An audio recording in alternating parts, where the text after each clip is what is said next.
Pagi. Hari ini kita akan melanjutkan diskusi kita tentang paper 2 bagian yang kedua Bahasa Indonesia IGCSE 0538. Seperti yang sudah kita bahas sebelumnya bahwa di paper 2 ini siswa akan dinilai kemampuan mereka dalam menulis.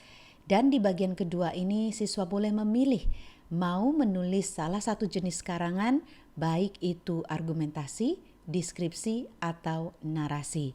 Pastikan kalian hanya memilih satu saja, jangan dikerjakan semuanya. Karena kalau kalian mengerjakan semuanya, malah tidak bisa mendapatkan nilai maksimal. Ya, pastikan baca instruksinya dengan teliti dan pilih salah satu jenis karangan yang kalian merasa sangat percaya diri untuk membagikannya di dalam bentuk sebuah karangan. Di sini kalian memiliki waktu 1 jam 45 menit. Di bagian pertama, kalian menjawab satu pertanyaan atau menjawab pertanyaan bagian pertama. Kemudian di bagian kedua ini, kalian akan membuat sebuah karangan. Seperti karangan-karangan yang kalian sudah banyak lakukan di kelas, pastikan kalian juga membuat rancangan atau peta pemikiran sebelum kalian menuangkan ide-ide kalian di dalam bentuk tulisan. Mari kita lihat jenis soal ya yang keluar di past paper tahun 2023. Ini saya ambil dari past paper 2023 ya, mari kita baca. Nilai sampai dengan 18 poin tersedia untuk gaya dan akurasi dan sampai dengan 18 poin untuk isi dan struktur. Kita sudah membahas argumentasi, sekarang kita akan masuk ke deskripsi. Apa yang diminta di sini? Saya tandai dengan tanda bintang ya. Anda sedang naik sepeda di daerah pedesaan. Deskripsikan suasananya, perasaan Anda dan apa yang Anda lihat. Ingat, deskripsi ini adalah sebuah karangan yang menggambarkan atau mendeskripsikan sesuatu atau mendeskripsikan orang atau juga menggambarkan barang, tempat atau juga situasi. Keadaan juga bisa ya. Penggambaran yang jelas diperlukan supaya pembaca ini seolah-olah bisa membayangkan dan melihat atau mendengar sendiri orang yang diceritakan di dalam karangan tersebut. Atau bisa melihat sendiri barang atau situasi yang digambarkan oleh si penulis di dalam karangan deskripsi. Jadi benar-benar pemilihan kata yang tepat, penggunaan struktur kalimat yang baik ini diharapkan bisa menggambarkan barang atau orang atau situasi dengan sangat jelas. Dari pertanyaan yang nomor 3 ini, yang perlu kalian amati apa? Oh, di sini ada dua hal ya. Kamu sedang naik sepeda, Anda sedang naik sepeda, dan kamu berada di pedesaan. Nah, yang harus kamu tuliskan adalah suasananya. Jadi saat kamu mengendarai sepedamu, menaiki sepedamu, mengayuh sepedamu, apa saja yang kamu lihat di sana? Apa yang kamu dengar? Perasaan seperti apa yang kamu rasakan saat itu? Itulah deskripsi. Ya, kita lihat rubriknya untuk karya tulis ini.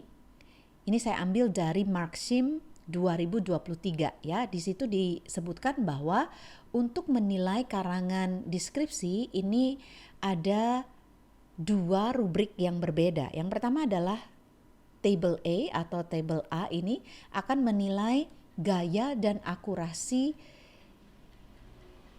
karangannya. Nah, untuk dapat nilai tertinggi, masih ingat ya, maksimal skor itu 18. Di sini ada deskripsinya. Deskripsinya ya, untuk mendapatkan nilai tertinggi adalah lancar dan mudah dipahami. Jadi pastikan karangan kalian nanti, kalau kalian memilih deskripsi, argumentasi, ataupun narasi, ini rubriknya sama untuk table A ini. Jadi pastikan karangan kalian itu lancar, tersusun dengan baik dan mudah dipahami. Kemudian kalian juga perlu untuk menggunakan kalimat-kalimat yang tersusun dengan baik ya, termasuk kalimat-kalimat kompleks di mana itu diperlukan di dalam teks. Kamu bisa menunjukkan penggunaan kalimat-kalimat yang kompleks, kemudian kalimat-kalimat juga yang efektif ya, menggunakan kosakata yang sangat bervariasi, terpilih dengan baik, tepat, akurat, dan juga menggunakan ekspresi yang sophisticated. Jadi ekspresinya itu yang canggih seperti itu ya, tidak hanya sederhana saja. Tapi kamu di sini juga bisa menggunakan contoh, kemudian juga menggunakan idiom. Nah, ini penting sekali kalau kalian berencana untuk mendapatkan nilai tertinggi, gunakan gaya bahasa yang bervariasi, termasuk penggunaan idiom yang tepat ya, peribahasa yang tepat, penggunaan gaya bahasa yang unik. Ini ya termasuk idiom di sini. Juga pastikan menggunakan gaya menulis yang konsisten ya, dari awal, pertengahan hingga akhir. Kemudian juga konsisten dalam penggunaan punctuation, tanda baca, struktur kalimat di dalam kalimat-kalimat yang kompleks maupun di dalam kalimat-kalimat yang kalian gunakan pada saat kalian menulis. Ini nilai tertinggi, ini kriterianya seperti itu ya. Dan kalau kamu lihat ini bisa dipelajari sendiri. Yang kedua adalah fluent and comprehensible ya. Jadi masih sama, lancar dan juga dapat dimengerti ya. Slightly saja perbedaannya. Jadi ingat, ini yang perlu digarisbawahi. Gunakan bahasa-bahasa yang bervariasi termasuk penggunaan gaya bahasa dan idiom ya. Apapun jenis karangan yang kalian pilih, baik argumentasi, narasi maupun deskripsi, rubrik A ini, rubrik di kolom ini digunakan untuk menilai ketiga-tiganya ya. Jadi seperti itu. Nah, kemudian kalau kalian memilih deskripsi, ada rubrik yang khusus ya. Jadi masing-masing ini memiliki rubrik yang khusus. Argumentasi itu nanti menggunakan tabel A dan tabel untuk menilai karangan argumentasi. Deskripsi juga sama. Tabel A yang tadi dan juga kemudian tabel B2 untuk konten dan strukturnya ya, untuk isi dan juga struktur kalimatnya. Mari kita lihat. Ini diingatkan kembali ya bahwa di sini descriptive composition itu describes a person, place or situation, painting a picture with words so that the reader can picture it in her mind ya. Jadi karangan yang benar-benar menjelaskan seseorang, sesuatu atau keadaan dengan begitu jelas sampai pembaca itu bisa membayangkan bahwa mereka bisa mengalami sendiri, melihatnya sendiri. Kemudian kita lihat deskripsi dari nilai tertinggi ya untuk rubrik dari B2 ini.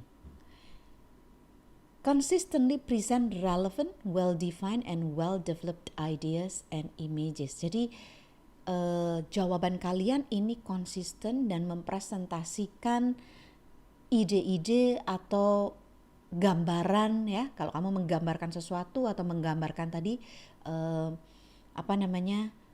lingkungan pedesaan saat kalian naik sepeda, pastikan informasi yang kamu berikan itu konsisten. Kalau kamu sudah memilih misalnya suatu pedesaan di Bali yang sangat indah, dipenuhi dengan tanaman-tanaman padi, jadi kamu konsisten penggunaannya ya. Jadi latarnya tetap di Bali, tetapi kemudian kamu gunakan juga bahasa-bahasa yang menciptakan suasana yang hidup di sini ya, dan menggunakan details atau sensory details, menggunakan panca indera untuk mengamati lingkungan sekitarmu. Kemudian di sini juga pastikan struktur kalimat kamu tersusun dengan baik ya, dan juga susunan dari kalimat-kalimat itu menggambarkan apa yang dideskripsikan itu dengan jelas.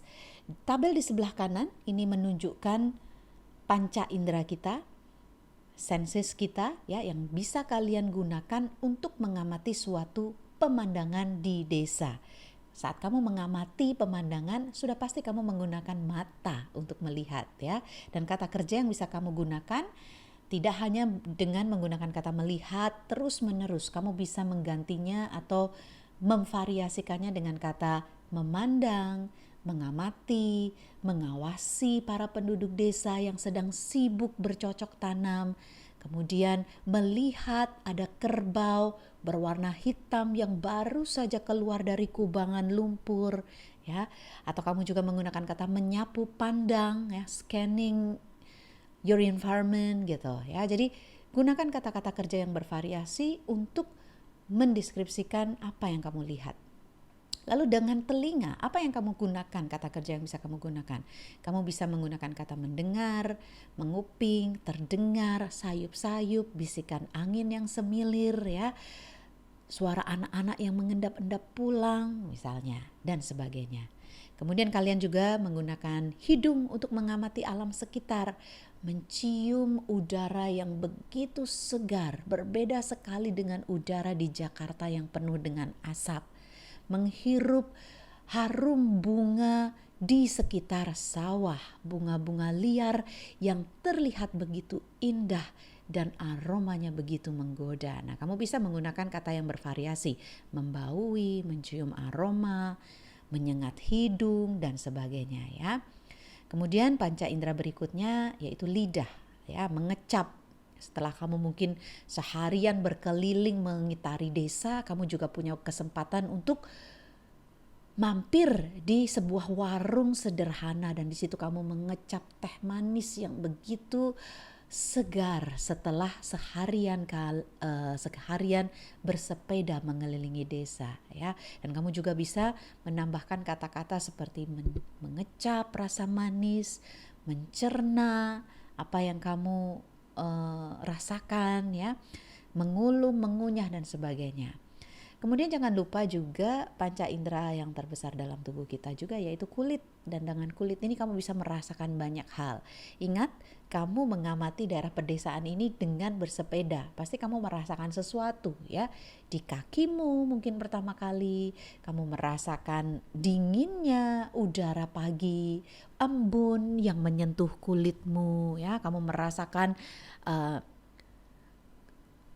jalanan yang mungkin ada kerikil-kerikil kasar di sana. Kemudian kamu mencoba untuk melepas sepatumu karena penat dan kamu menginjakkan kakimu ke tanah atau di rerumputan yang masih basah karena embun. Nah, ini semua menggambarkan keadaan sekitar, ya, pengalaman kamu mengamati daerah pedesaan menggunakan panca inderamu, ya. Bisa ditambahkan lagi apa yang perlu di sana.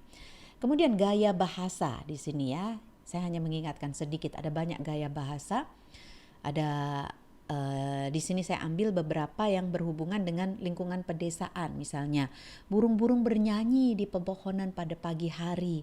Saat saya mengayuh sepeda saya, terdengar burung-burung yang berkicauan, bernyanyi silih berganti, sebelah kiri, sebelah kanan, dan sebagainya. Bunga-bunga dan daun menari dalam tiupan angin sore. Awan berlari tertiup angin di siang hari, dan sebagainya. Pilih satu atau dua gaya bahasa yang kamu rasa bisa kamu masukkan dengan tepat di dalam deskripsimu. Tidak perlu di setiap baris selalu ada gaya bahasa.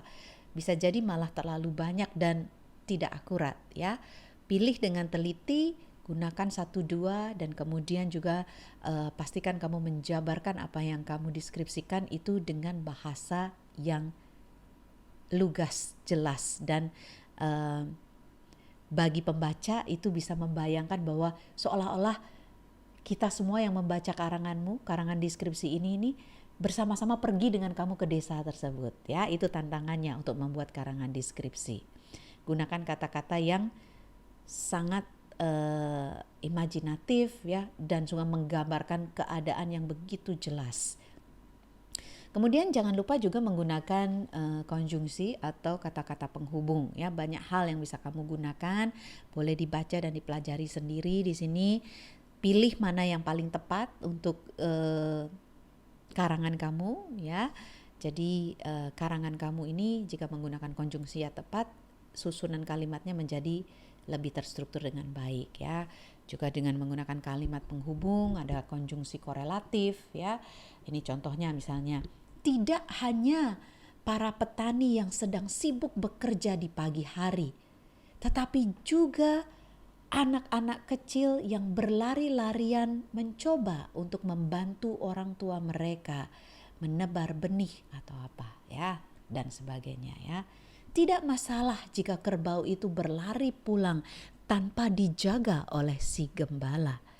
Juga para petani tahu bahwa kerbaunya akan pulang dengan sendirinya dan sebagainya ya. Jadi ada banyak hal yang bisa kamu gunakan untuk kalimat penghubung ya, dan pilihlah mana yang paling sesuai dengan karanganmu ya. Sampai di sini, terima kasih banyak, semoga membantu.